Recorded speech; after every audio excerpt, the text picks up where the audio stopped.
తెలంగాణ రాష్ట్ర ప్రభుత్వం తరఫున పద్మవిభూషణ్ పద్మశ్రీ అవార్డు గ్రహీతలను సన్మానించాలన్న ఆలోచన చేసి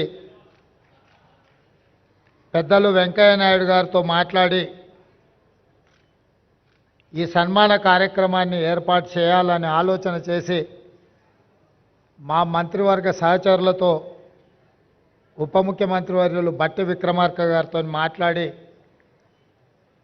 రాష్ట్ర ప్రభుత్వం ఈ కార్యక్రమాన్ని ఏర్పాటు చేయడం జరిగింది. ఈ కార్యక్రమంలో ఉప ముఖ్యమంత్రి వర్యులు బట్టి విక్రమార్క గారు, R&B అండ్ సినిమాటోగ్రఫీ మంత్రివర్యులు కోమటిరెడ్డి వెంకటరెడ్డి గారు, రెవెన్యూ శాఖ మంత్రివర్యులు పొంగులేటి శ్రీనివాసరెడ్డి గారు, సభాధ్యక్షులు జూపల్లి కృష్ణారావు గారు ఈ కార్యక్రమంలో ముఖ్య అతిథులుగా పాల్గొని పద్మవిభూషణ్ అవార్డు గ్రహీతలు తెలుగు ప్రజలు తెలుగు మాట్లాడే భాషా ప్రాంతాలలోనే కాదు, ఢిల్లీకి వెళ్ళినప్పుడు ఏ అవసరం ఉన్నా ఎవరినైనా కలిసి తమ మనసులో మాట చెప్పుకోవాలన్నా నిలువెత్తు తెలుగు విగ్రహం ముప్పవరపు వెంకయ్య నాయుడు గారిని ఈ సందర్భంగా రాష్ట్ర ప్రభుత్వం సన్మానం చేయడం అనేది మనల్ని మనమే సన్మానం చేసుకోవడం అంత గొప్ప కార్యక్రమం. అదేవిధంగా మీ అందరి అభిమాన నాయకుడు, గొప్ప నటుడు, పున్నమి నాగు సినిమాలో నటనలో a commitment ఉండేనో Uyyalawada Narasimha Reddy cinema సందర్భంగా చేసిన నటనలో అదే కమిట్మెంట్. అంటే వారికి సినీ రంగంలో తొలినాళ్లలో అవకాశం వచ్చినప్పుడు ఈ అవకాశాన్ని జారవిడ్చుకోకూడదు, ఈ అవకాశం ద్వారా పైకి వెదగాలని, ఇండస్ట్రీలో నిలదొక్కుకోవాలని ఏ కన్విక్షన్తో కమిట్మెంట్తో వారు తన వృత్తిని చాలా గౌరవప్రదంగా కొనసాగించారో 46 సంవత్సరాల తర్వాత కూడా నటనలో వారి తపన ఈ రోజుకు అదే స్థాయిలో కనిపిస్తుంది. వారే మిత్రుడు చిరంజీవి గారు. నేను చాలామంది నటులు నాకు చాలామంది తెలుసు, ఎందుకంటే చాలా సంవత్సరాల నుంచి ఈ ప్రాంతంలోనే ఉండడం వల్ల 2 సినిమాలు 3 సినిమాలు హిట్ కాగానే ఇంకా వాళ్ళంత గొప్ప నటులు లేరని, వాళ్ళకెవరు పోటీకి రారని భావిస్తుంటారు. కానీ 150 పైచిలకు సినిమాలలో గొప్పగా రాణించి జాతీయ స్థాయిలో అంతర్జాతీయ స్థాయిలో గుర్తింపు పొందిన చిరంజీవి గారిలో ఈ రోజుకు ఆ కమిట్మెంట్ ఉంది. ఆ కమిట్మెంటే వారిని ఇంత గొప్పగా రాణించే అవకాశం కల్పించింది. అలాంటి వారిని మా రాష్ట్ర ప్రభుత్వం సన్మానం చేయడం అనేది మా బాధ్యతగా మేము భావిస్తున్నాం. అదేవిధంగా గ్రామీణ ప్రాంతాలలో మారుమూల పల్లెల్లో పెరిగి స్థానిక కళలు వృత్తిగా మార్చుకొని వాటినే ప్రదర్శిస్తూ అందులోనే తమ జీవితాన్ని గడిపిన పద్మశ్రీ అవార్డు గ్రహీతలు వేలు ఆనందచారి గారు, శ్రీ దాసరి కొండప్ప గారు, శ్రీమతి ఉమామహేశ్వరి గారు, గడ్డం సమ్మయ్య గారు, బంజారా కెతావత్ సోమ్లాల్ గారు, శ్రీ కూరెళ్ళ విఠలాచార్య గారు, వీరందరికీ కూడా కేంద్ర ప్రభుత్వం పెద్దలు వెంకయ్య నాయుడు గారు చెప్పినట్టు మట్టిలో మాణిక్యాలను గుర్తించి వెలికితీసి సానబట్టి వాళ్ళు రాణిస్తే ఈరోజు కేంద్ర ప్రభుత్వం వాళ్ళని గుర్తించి పద్మశ్రీ అవార్డులు ఇచ్చింది. మన వాళ్ళను, మనలో ఒకరిని కేంద్ర ప్రభుత్వం గుర్తించి పద్మశ్రీ అవార్డులు ఇచ్చినప్పుడు మీ అందరి సమక్షంలో వాళ్ళని సన్మానం చేయడం రాష్ట్ర ప్రభుత్వం బాధ్యతగా భావించి ఈరోజు ఈ కార్యక్రమాన్ని ఏర్పాటు చేయడం జరిగింది. మిత్రులారా, ఈ కార్యక్రమం రాజకీయాలకు అతీతమైన కార్యక్రమం.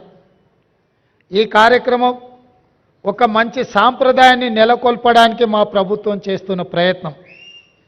తెలుగువాడు ఎక్కడున్నా మనవాడే, ఏ ప్రాంతంలో ఉన్నా మనవాడే. ఈ దేశంలో హిందీ భాష తర్వాత అత్యధికంగా మాట్లాడుకునే భాష తెలుగు భాష. దేశంలో రెండవ భాష అత్యధికంగా మాట్లాడుకునే భాష తెలుగు భాష. ఇవాళ మన భాష అంతరించిపోతుందేమన్న అనుమానం వస్తున్న సందర్భం. మన కవులు, కళాకారులు గ్రామీణ ప్రాంతాలలో సాంప్రదాయబద్ధమైన ఈ వృత్తులను వదిలేస్తే చరిత్రలో కనుమరుగవుతుంది. ఇట్లాంటి కవులను, కళాకారులను, వివిధ రంగాలలో రాణించిన వాళ్ళను రాష్ట్ర కేంద్ర ప్రభుత్వాలు గుర్తించి గౌరవించి వాళ్ళకి ఈ రకమైన అవార్డులు ఇవ్వాల్సిన బాధ్యత, ఆ సాంప్రదాయాన్ని కొనసాగించాల్సిన బాధ్యత ఎన్నికైన ప్రభుత్వాల మీద ఉన్నదని నేను భావిస్తూ ఈ సాంప్రదాయాన్ని కొనసాగించాలి. అందుకే ఎక్కువ సమయం తీసుకొని వారిని సన్మానం చేసినా దానికి అర్థం ఉండదని ప్రకటించిన ఎంబడే పెద్దలు వెంకయ్య నాయుడు గారిని, చిరంజీవి గారితో మాట్లాడి ఈ కార్యక్రమాన్ని ఏర్పాటు చేసినాం. వెంకయ్య నాయుడు గారికి ఇతర కార్యక్రమాలు ఉండడం వల్ల ఉదయం 11 గంటలకే ఈ కార్యక్రమాన్ని చేపట్టాలి అని ఆలోచన చేసి మా అధికారులు చీఫ్ సెక్రటరీ గారితో, శాంతకుమారి గారితో, ఇతర అధికారులతో మాట్లాడితే, సార్ ఉదయం అంటే అభిమానులు రారేమో, అది మీరు శిల్పకళా వేదిక అంటున్నారు, అది నిండదేమో, కొద్దిమంది వస్తారేమో, ఎలా సార్ ఈ కార్యక్రమాన్ని నన్ను అడిగినారు. నేను వారికి ఒక మాట చెప్పిన, వెంకయ్య గారి పేరు, చిరంజీవి గారి పేరు మనం సన్మాన కార్యక్రమంలో పెడితే శిల్పకళా వేదిక నిండడానికి మనం ఎలాంటి శ్రమ పడాల్సిన పని లేదు, ఆందోళన పడాల్సిన పని లేదు. శిల్పకళా వేదిక నిండగా వారి అభిమానులు తప్పకుండా వస్తారు అని నేను వారికి చెప్పిన.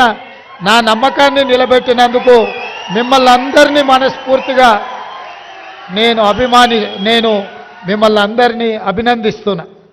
ఎందుకంటే ఈ కార్యక్రమాలు సాయంత్రం పూట పెట్టే కార్యక్రమాలు, కానీ ఉదయం 10 గంటలకే మీరందరూ వచ్చి ఈ కార్యక్రమాన్ని కల్లారా చూసి ఈ రాష్ట్ర ప్రభుత్వం చేపట్టిన కార్యక్రమాన్ని పెద్దలు వెంకయ్య నాయుడు గారు, చిరంజీవి గారు లాంటి వాళ్ళు, పద్మశ్రీ అవార్డు గ్రహీతలు వారు మాని అభినందిస్తుంటే మా ప్రజాపాలనకు ఆశీర్వాదం పొందినట్టుగానే నేను భావిస్తున్నా. అదేవిధంగా ఒక మంచి సాంప్రదాయానికి పునాదులు వేయాలన్న మా ఆలోచనను మీరందరూ మనస్ఫూర్తిగా బలపరిచినందుకు మిమ్మల్ని అందరినీ కూడా నేను అభినందిస్తున్నా. ఈ కార్యక్రమంలో పద్మశ్రీ అవార్డు గ్రహీతలు కవులకు, కళాకారులకు జీవితంలో వయసు మీద పడ్డ తర్వాత వెనక్కి మళ్ళీ చూసుకుంటే చప్పట్లు, దుప్పట్లే మిగులుతున్నాయి తప్ప ఇంటి ఖర్చులకు కూడా వెళ్ళని అత్యంత దుర్భరమైన పరిస్థితులు గ్రామీణ ప్రాంతాల నుంచి వచ్చిన కవుల, కళాకారుల పరిస్థితి. అందుకే ఈ రాష్ట్ర ప్రభుత్వం ఆలోచన చేసి మా మంత్రివర్గ సహచరుల అనుమతితో ప్రతి ఒక్క పద్మశ్రీ అవార్డు గ్రహీతకు 25 లక్షల రూపాయల నగదు బహుమతిని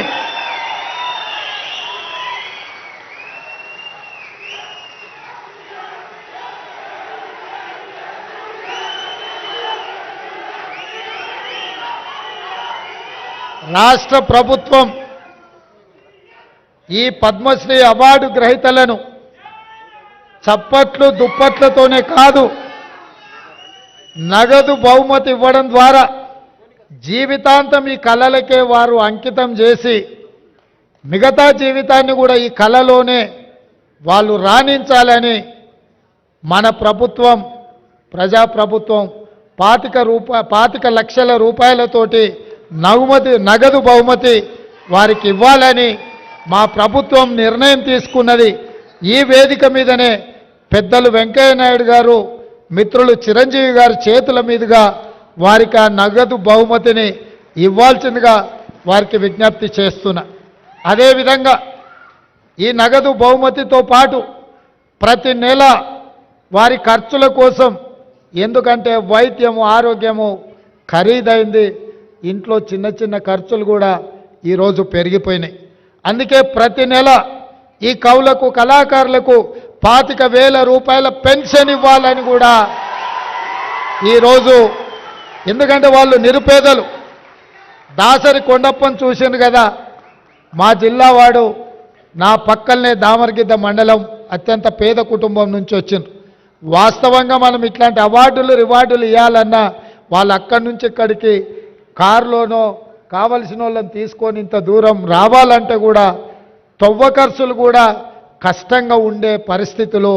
ఇట్లాంటి పరిస్థితుల్లో వీళ్ళను గౌరవించడం, వారికి ప్రతి నెల 25,000 రూపాయల పెన్షన్ ఇవ్వాలన్న ఆలోచన మా పెద్దలు హనుమంతరావు గారి అనుమతితోటి వారికి ప్రతి నెల 25,000 రూపాయలు ప్రభుత్వం నుంచి పెన్షన్ లాగా వారికి ఇవ్వాలి అని చెప్పి మా ప్రభుత్వం నిర్ణయం తీసుకున్నది.